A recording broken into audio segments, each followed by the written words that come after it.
नमस्कार, बहुत बहुत स्वागत है आपका। मैं हूं आपके साथ ऋतु ज्ञानवानी। आज हम बात करने वाले हैं गोल्ड के रेट को लेकर के और अपील की भी बात हम करेंगे। दरअसल गोल्ड का रेट आप देख रहे हैं, लगातार रिकॉर्ड हाई हम रेट्स देख रहे हैं गोल्ड के। इसी बीच स्टॉक मार्केट की अगर हम बात करें तो उसमें भी उतार चढ़ाव लगातार नजर आ रहे हैं। इसी बीच पीएम मोदी की अपील कि अभी 1 साल तक गोल्ड ना खरीदें। इस अपील के बाद कितना असर हुआ लोगों पर? क्या वाकई लोगों ने इसे फॉलो किया या बढ़ चढ़कर खरीदारी की? जानेंगे। हमारे साथ एक्सपर्ट जुड़े हैं, इकोनॉमिक एंड फाइनेंस एक्सपर्ट हैं शरद कौली जी। शरद जी, बहुत बहुत स्वागत है आपका हमारे इस खास पॉडकास्ट में। सर, मोदी जी ने अपील की कि 1 साल तक गोल्ड ना खरीदें जी। आखिर इस अपील का कितना असर आपने देखा, लोगों के ऊपर कितना प्रभाव देखा? इमोशनली लोगों ने सोचा या फाइनेंशियली लोगों ने सोचा? देखिए, जब उन्होंने अपील करी तो पहले 2 दिन तो ज्वेलर्स की दुकान पे भीड़ बढ़ गई, क्योंकि जिन लोगों ने आगे लेना था, जिनके घर में शादियां थी या किसी ज़रूरत की वजह से लेना था, उन्होंने फटाफट जाके कहा कि 1-2 दिन में ले लें, क्योंकि हो सकता है कि मोदी जी अपील करते हैं उसके बाद कोई पॉलिसी ना आ जाए। तो इस वजह से 1-2 दिन तो भीड़ दिखी। पर अब देखने को मिल रहा है ऋतु के थोड़ा सा ज्वेलरी की जो डिमांड है, गोल्ड की डिमांड 2 तरीके की है। करीब 60 से 70% डिमांड इसमें ज्वेलरी की है, बाकी 30 से 40% डिमांड इसमें निवेश की है।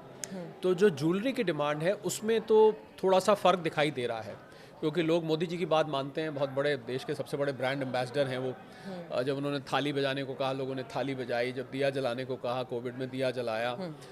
एक झालमुरी उन्होंने कहीं रुक के खा ली बंगाल इलेक्शंस में, वो कहीं ना कहीं कुछ कारण उसने अपना रोल प्ले किया। तो ऐसा नहीं है कि लोग बात नहीं मानते, मानते हैं।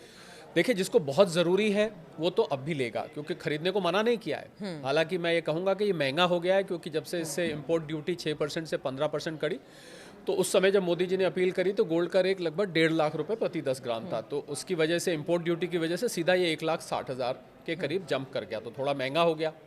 अब जहाँ फ़र्क नहीं पड़ा है, मैं आपको वो बता देता हूँ। जो निवेश की डिमांड है वहाँ पर इतना फ़र्क नहीं दिखाई दे रहा है, क्योंकि जो गोल्ड के ETFs हैं, जिसको हम एक्सचेंज ट्रेडेड फंड्स कहते हैं, और जो गोल्ड के म्यूचुअल फंड्स हैं, क्योंकि लोगों को तो ऐसा लगता है कि भाई हम सीधा गोल्ड तो ले नहीं रहे।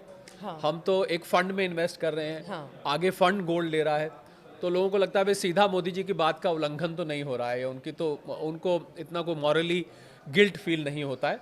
तो निवेश की जो डिमांड है वो बनी हुई है, परंतु जो ज्वेलरी की डिमांड है उसमें एक बार को घर पे ज़रूर चलने से पहले ये बात डिस्कस होती है कि भाई मोदी जी ने मना किया है, या ये हो सकता है जिसने ज़्यादा लेना था वो अब कम ले रहा है, जिसने मान लीजिए पूरा सेट लेना था वो कहता है चलिए एक चेन ही ले लेते हैं। इस प्रकार का थोड़ा सा जो ज्वेलर से मुझे संकेत आए हैं कि थोड़ा फ़र्क पड़ा है, परंतु निवेश की जो मार्केट है हाँ। उसमें उतना फ़र्क मुझे नहीं। और अभी तो मैं आपको बताऊं कि मोदी जी की अपील से थोड़ा ही पहले EGR निकाला गया था। उसको बोलते हैं इलेक्ट्रॉनिक गोल्ड रिसीट, यानी कि गोल्ड लेने का एक नया तरीका निकाला गया था, जिसके माध्यम से आप डीमैट अकाउंट में गोल्ड ले सकते थे।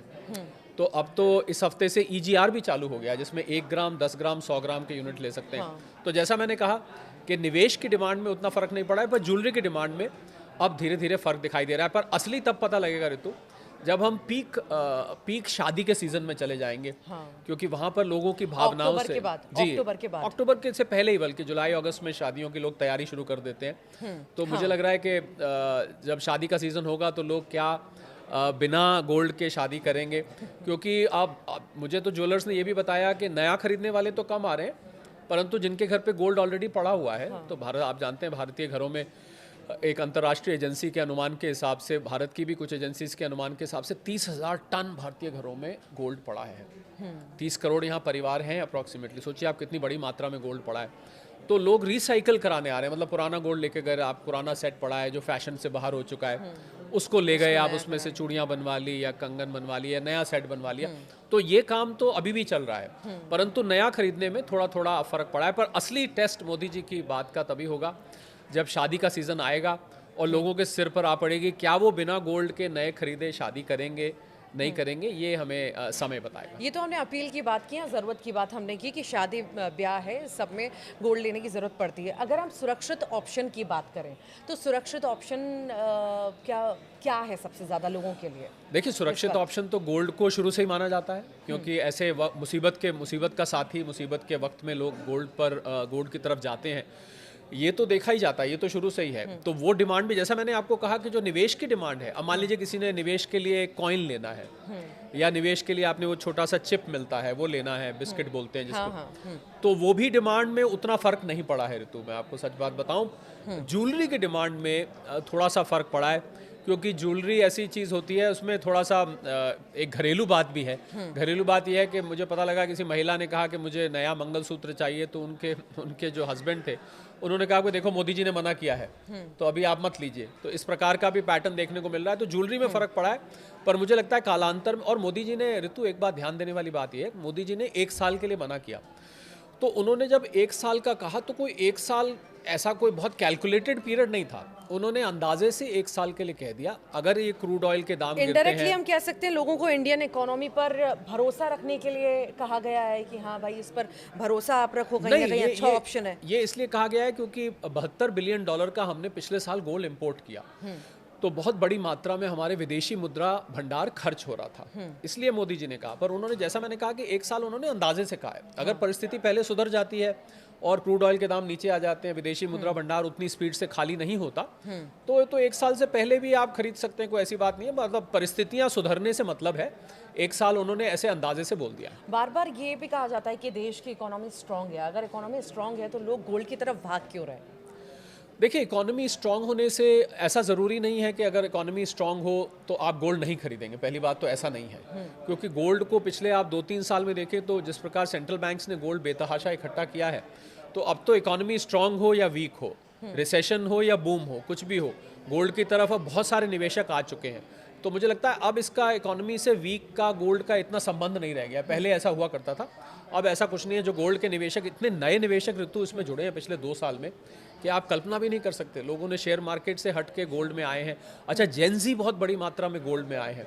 इनफैक्ट जो डिजिटल गोल्ड में, आपको याद होगा पीछे कुछ प्लेटफॉर्म में नाम नहीं लेता, वहाँ पर इन्वेस्टमेंट करा थे, जिसके बारे में सेबी ने बोला था कि हम इसके जिम्मेवार नहीं है, ये मान्यता प्राप्त नहीं है। उसी की वजह से ये EGR लाया गया है। तो अब तो जेनजी भी जुड़ गए हैं। तो मुझे लगता है अब गोल्ड उस अवस्था से ऊपर जा चुका है कि आपकी इकोनॉमी स्ट्रांग चल रही है या इकोनॉमी ढीली चल रही है, इससे कोई मतलब नहीं। अभी मौजूदा स्थितियां, हम कुछ समय पहले की स्थितियां देखें, गोल्ड का रेट जिस तरह से बढ़ा घटा, आने वाला समय में क्या आपको लगता है कि इसकी डिमांड बढ़ेगी या स्टॉक मार्केट या आगे नजर आएगा? देखिए, वैसे तो गोल्ड निवेश की सलाह आपको अपने सेबी रजिस्टर्ड फाइनेंशियल एडवाइजर से लेनी चाहिए, और मैं जो बात कर रहा हूँ वो एक एनालिसिस है। पर आपने क्योंकि सवाल पूछा है, मुझे गोल्ड का भविष्य उज्जवल नज़र आता है, क्योंकि जिस प्रकार से सेंट्रल बैंक्स ने लगातार इसको खरीदा है और बहुत बड़े मात्रा में चाइना और दुनिया भर के बैंक्स ने इसको इकट्ठा किया है, उससे ये नज़र आ रहा है। और दुनिया भर की अगर आप इंस्टीट्यूशनल रिसर्च भी देखें, वो भी ये कहती है कि गोल्ड आगे ऊपर जाने वाला है, क्योंकि ये बहुत सीमित मात्रा में है ऋतु, ये बहुत ज़्यादा नहीं बचा है धरती में अब खनन करने के लिए, माइनिंग के लिए। तो क्योंकि अब ज़्यादा नहीं बचा है, ख़त्म होता जा रहा है। और जिस प्रकार से डी डॉलराइजेशन की जो मुहिम चल रही है दुनिया में, आप देखिए दुनिया की इस समय जो आर्थिक परिस्थिति है उसकी जड़ में डॉलर है। डॉलर की डिमांड बढ़ जाने की वजह से हमें विदेशी प्रधानमंत्री जी को जो अपील करनी पड़ी, वो इसी वजह से करनी पड़ी क्योंकि विदेशी मुद्रा भंडार हमारा समाप्त हो रहा था। तो इसको देखते हुए डी डॉलराइजेशन की मुहिम जैसे जैसे चलेगी आगे, वैसे वैसे गोल्ड, तो मुझे गोल्ड का भविष्य बहुत उज्जवल दिखता है। कोई व्यक्ति अगर इसको लेना चाहते हैं अपने एडवाइज़र से पूछ के लें, परंतु थोड़ा थोड़ा करके अगर आप इसको 2 से 5 साल तक लेके रखते हैं, मुझे लगता है ये अच्छा रिटर्न देगा। इसका रिटेल इन्वेस्टर्स की अगर हम बात करें तो जो अपील की गई थी उन पर कितना असर पड़ा था? जैसा मैंने कहा कि रिटेल इन्वेस्टर्स ने, देखिए 1-2 दिन तो उन्होंने काफ़ी अपील को सीरियसली लिया, पर जैसा मैंने आपको पहले बताया कि इन्वेस्टमेंट की डिमांड में उतना फ़र्क नहीं दिख रहा है, कंजम्पशन की डिमांड में फ़र्क दिख रहा है। यानी कि ज्वेलरी बनाने वालों ने थोड़ी सी ब्रेक लगाई है, परंतु जो गोल्ड म्यूचुअल फंड्स हैं, गोल्ड ETFs हैं, EGR है, इसमें इतना फ़र्क अभी नहीं दिखाई। बड़े इन्वेस्टमेंट में अगर हम बात करें तो बड़े इन्वेस्टमेंट में भी चल रहा है, क्योंकि बड़े इन्वेस्टमेंट तो इंस्टीट्यूशंस करते हैं, और भारत में बड़ा इन्वेस्टमेंट हाई नेटवर्थ इंडिविजुअल्स हो गए या कुछ इंस्टीट्यूशंस करते हैं, वहाँ भी ऋतु मुझे इतना फ़र्क नहीं दिख रहा, क्योंकि इस समय जो दाम है अंतर्राष्ट्रीय बाजार में, दाम करीब $4550 से नीचे चल रहा है, और भारत में क्योंकि इंपोर्ट ड्यूटी लगी उसकी वजह से दाम बढ़ गया। अदरवाइज अगर आप इसको पार रख के चलें तो इस समय दाम कम है। आप देखिए 1,82,000 पीक से इस समय नीचे है। तो उसको देख के मुझे लग रहा है ऋतु कि अभी परिस्थिति अच्छी है लेने के लिए, तो जो लेने वाले निवेश के लिए डिमांड बनी हुई है, कंजम्पशन की डिमांड पे थोड़ा फर्क पड़ा है। आने वाले समय में भी हालांकि खास हम नहीं मान सकते कि बहुत ज़्यादा इसका रेट बढ़ेगा, पर हाँ लोग भरोसा तो उसी पर जताएंगे क्योंकि गोल्ड पर शुरुआत से ही भरोसा सर हम देखते आए हैं कि एक वही चीज़ मानते हैं कि हाँ भाई गोल्ड ले लिया हमने, जमा कर लिया या जी। रख लिया तो हमारा बैक जो है कहीं ना कहीं मजबूत है और इस पर लोग भरोसा भी जताते आए हैं। अपील के बाद हमने काफ़ी सारे बदलाव ये देखे कि लोगों की भागम भाग हमने या दुकानों पर जूलर के यहाँ पे भीड़ भाड़ भी देखी। हालांकि अब सब कुछ सामान्य होता नजर आ रहा है, पर आप जैसा कि कह रहे हैं कि ये स्थितियां पहले भी अगर ठीक हो गई तो लोग सामान्य तौर पर खरीद सकते, तो हम ये माने कि ये भी संकेत हैं कि शायद रेट्स कम हो जाएं। देखिए, इसका रेट कम होना तो ऋतु अंतर्राष्ट्रीय बाजार पे डिपेंड करता है, और मैं आपको ये बता दूं कि 99% गोल्ड भारत में बाहर से आता है। हाँ। भारत में ये मात्र 1% पाया जाता है। तो इसकी जो कीमत होती है उसको हम प्राइस डिस्कवरी कहते हैं। वो प्राइस डिस्कवरी इंटरनेशनली होती है। अमेरिका में न्यूयॉर्क में एक एक्सचेंज है जिसको कॉमेक्स बोलते हैं, कमोडिटी एक्सचेंज, वहाँ पर होती है। लंदन में लंदन बुलियन मार्केट एसोसिएशन है, वहाँ पर होती है। तो इन दो जगह गोल्ड की प्राइस डिस्कवरी इसको बोलते हैं। तो भारत के देखिए इंपोर्ट ड्यूटी बढ़ी तो बड़ा, पर भारत के आर्थिक पैमानों से, भारत की नीतियों से गोल्ड सिल्वर की प्राइसेस पे अंतर्राष्ट्रीय स्तर पे फर्क नहीं पड़ता है। तो अगर अंतर्राष्ट्रीय स्तर पर इसकी प्राइस बढ़ी तो भारत में अपने आप ही बढ़ने लगती है, ऐसे इसको समझ। अच्छा, अगर हम ये समझना चाहें गोल्ड का रेट बढ़ता है या घटता है, बाकी स्टॉक्स पर इसका कितना असर पड़ता है? देखिए, स्टॉक एक्सचेंज की आप बात कर रहे हैं, शेयर मार्केट की बात कर रहे हैं। शेयर मार्केट इस समय मुझे लगता है एक मुश्किल दौर से गुजर रही है, क्योंकि रुपए का कमज़ोर होना। और बाय द वे मैं आपको ये भी बताना चाहूँगा कि अगर रुपया और कमज़ोर होता है तो इससे भारत में सोने के दाम बढ़ते दिखाई देंगे, क्योंकि हम डॉलर में इंपोर्ट करते हैं। तो आपको अगर रुपया कमज़ोर होगा तो यहाँ से आपको थोड़ी सी गोल्ड में मजबूती आती दिखेगी। वापस शेयर मार्केट पे आता हूँ, जो आपका सवाल है। शेयर मार्केट इस समय थोड़े मुश्किल दौर में है, कभी ऊपर कभी नीचे, कभी ऊपर कभी नीचे, क्योंकि मुझे लग रहा है डोनाल्ड ट्रंप की स्टेटमेंट्स पे ये बिल्कुल जैसे सपेरा बीन बजाता है ना, तो वो सांप नाचता है, ऐसे ही बिल्कुल ये नाच रही है। जब ऐसा लगता है ये हाँ ना का जो खेल चल रहा है ईरान और अमेरिका के बीच में, कभी लगता है कि ट्रूस हो जाएगा, शांति हो जाएगी, ये प्रस्ताव स्वीकार, फिर अगले दिन लगता है नहीं होगा, फिर अगले दिन कोई धमकी आती है, फिर ईरान की तरफ से धमकी आती है, फिर लगता है शांति हो जाएगी, फिर लगता है धमकी। तो मार्केट ने पूरी तरह से मार्केट एक बहुत अनिश्चितता के माहौल में है इस समय। तो मुझे लग रहा है मार्केट के लिए थोड़ा सा समय टफ है। पर ऋतु, जो काम की बात यह है कि लंबे वक्त के लिए जो मार्केट में निवेश करता है, लंबा वक्त यहाँ मेरा मतलब 10 साल से है।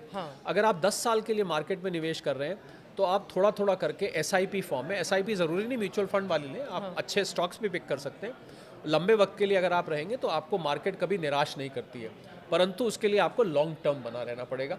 शॉर्ट टर्म में आपको मार्केट बहुत वॉलेटाइल दिखाई देगी, कभी ऊपर कभी नीचे, कभी ऊपर कभी नीचे, ये आपको मूवमेंट लगातार दिखती रहेगी। स्टेबिलिटी, धैर्य बहुत जरूरी है लंबे बिल्कुल, वक्त के मार्केट लिए। में बहुत धैर्य। मैंने SIP का नया नाम रखा, वैसे SIP को आपको पता होगा सिस्टमैटिक इन्वेस्टमेंट प्लान कहते हैं, मैंने उसका नाम रखा है सब्र इन्वेस्टमेंट प्लान, क्योंकि अगर आपके पास सब्र नहीं है तो आपको SIP नहीं करनी चाहिए। तो बहुत सारे लोग SIP से बीच में बंद करके निकल जाते हैं, जैसे ही NAV कम होती है निकल जाते हैं, ऐसा नहीं करना चाहिए। शेयर मार्केट में भी आप लगाएं, थोड़ा थोड़ा करके लगाएं, पीरियोडिकली लगाएं, जब जब मार्केट करेक्शन हो, और लंबे वक्त के लिए लगाएं तो मार्केट निराश नहीं करती।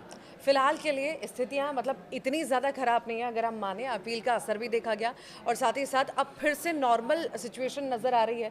गोल्ड को लेकर भी इतनी खास हम भागादौड़ नहीं देख रहे हैं और आने वाले समय में हालांकि सिचुएशंस पे डिपेंड करेगा कि क्या होता है, मार्केट क्या बोलता है, ऊपर नीचे, उस हिसाब से रेट भी रहेगा और उसी हिसाब से डिमांड भी रहेगी। बहुत शुक्रिया सर शरद जी आपका हमारे साथ जुड़ने के लिए, खास जानकारियाँ साझा करने के लिए।